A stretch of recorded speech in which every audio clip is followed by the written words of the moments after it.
Hey friends, Michelle here at the intersection of pedagogy and technology. Today I want to talk to you about how I made those moving, talking digital avatars that look like me and sound like me and even kind of gesture like me, but for all intents and purposes, they're not me. They're an AI rendering of me. So I want to talk about how I made those because it was remarkably easy. So I used an application called HeyGen, and if you go to heygen.innoverse.ca or you scan the code here on the screen, that is my affiliate link that will take you over to HeyGen. And all you need to do is click on Get Started for free. That's what I did. And then I used my Google account to sign in. So you can sign in using your email and password, those kinds of things, and other different mechanisms. I used the Google mechanism and processed through with my Innoverse login to the point where I'm now on my dashboard. Now, I have paid for 1 month to test this all out. And you can see up at the top here that I've got 13.5 credits. On your free trial, you'll have a credit, and that gives you a full minute of video with which to test them out. Now you can see that I've got 3 avatars here that are me, and those are the videos that I used to create the avatar. There's also a number of other avatars that can be used within HeyGen, but today we're talking about creating yourself. So I've got these 3 and I can revise them unlimited times. So what that means when I say I can revise them, it means that I can overwrite them with a new one. It's the same process as if I was creating one from scratch. I wouldn't have these thumbnails here, but I would have an indicator there telling me that I could upload a video to create my digital avatar. So we're going to do a revision on this one. To make the original video, I just used my iPhone. I set it up on a tripod, and I've got one of those little circle light thingies. I got it off Amazon, and I can give you a link for it. It wasn't expensive at all, and it definitely does help with shadowing and lighting, and it has a place inside the ring that holds my phone. So if I hover over the 3 dot or the kebab menu here, redo is one of the choices. Fine tune is there as well. I have to pay a little more for that, and I'm going to be honest, I haven't paid for that upgrade quite yet. So I'm not sure what I might be able to do with that. We'll explore that another day. Today, we're just getting started. So I'm going to click on redo. Hey guys, I'm Joshua. And Joshua, who is the CEO of HeyGen, his digital avatar will give some instructions. I'm going to just skip over that because you can watch this when you wish, or you can skip over it too because I'm going to show you how to do this. We're going to click on Get Started, and then it will give me instructions. I can have them in text or I can have them in video. So let's just go with text. And so here's the things it tells me I need to do. I need at least 2 minutes of footage, high resolution camera. Well, my iPhone does that. Well lit, quiet environment. Look directly into the camera. The first couple times I recorded a video for HeyGen, I moved my head a little too much and it rejected it. So you really do need to look straight at that camera. Then you want to pause between each sentence with your mouth closed and use generic gestures and keep your hands below your chest. That's a little tough for me. I tend to be a bit of a hair tucker, so I may or may not succeed at that, but I'm going to try each time. On the next step, I'm going to upload my footage. I could record it with a webcam, but really I'm not that good. I need to do it on my phone so that I can start it over. And I know I could start it over with the webcam. For me, it just feels a little different. So let's upload some footage. And I've got my video just in my downloads folder. So I'm going to drag it over. And I'm going to say my face is visible. I'm going to sit down in a second. You can't see me quite there yet. And it might reject it because I'm not actually sitting there. Maybe I should have on my phone trimmed off those first couple seconds, but I didn't. I do look directly in the camera. I did pause and the environment's well lit. So let's say my footage looks good and we'll give HeyGen a chance to process this.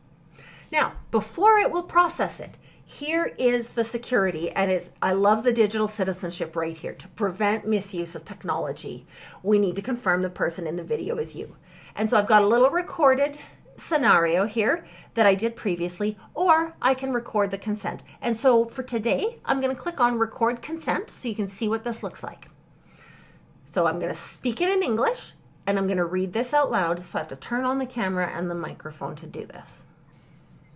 Okay, so it's recording, FaceTime camera is on. Let's preview the script and then I'm going to start recording. It's going to give me a countdown and then I'm going to read what's on that screen. I, Innoverse Tech, hereby declare that I authorize HeyGen to use the footage of me to build a HeyGen avatar and use it in my HeyGen account. And now it's doing a quick validation. It's going to make sure that my voice and my face match the voice and face in the video that I just uploaded. So what that means is somebody couldn't do a recording of me at school and then go home and turn me into something that I'm not.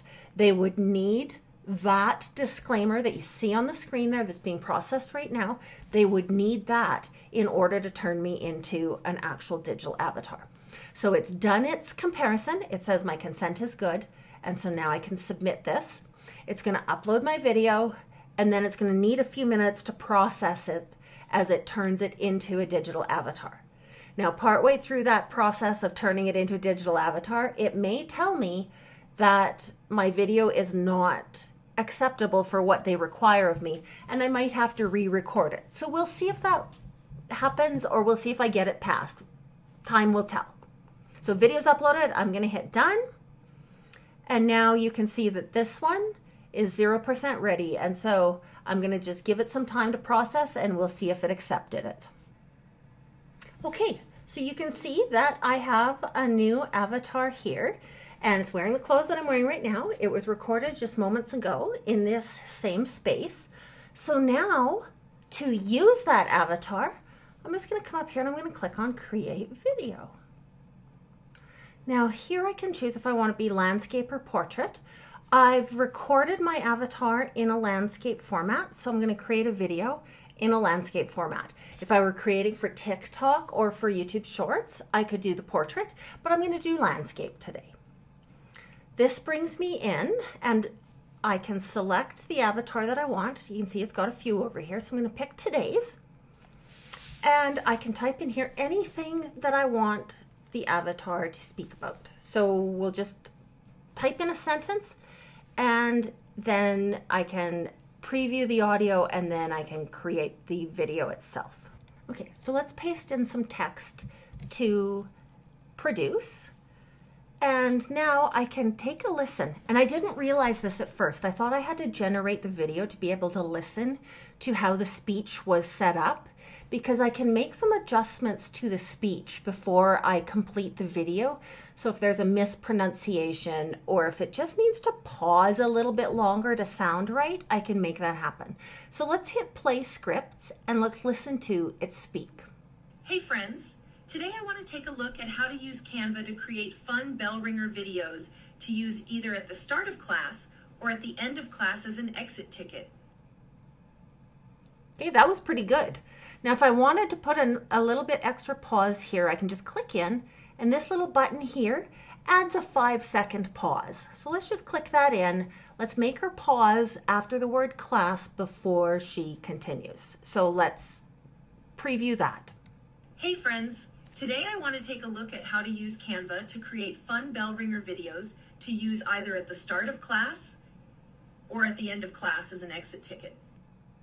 Okay, I like that. And I actually plan to make a video on that topic. So I'm going to hit this submit button now, and it's going to turn this into a video, and we're going to take a look at that. So it's telling me that this video is going to need a half a credit to produce. So let's just take a look again. We can see that it's less than 30 seconds. It's only an 11.4 second video. So it's taking a half credit. I'm going to click on submit and I'm going to say, yes, that's fine.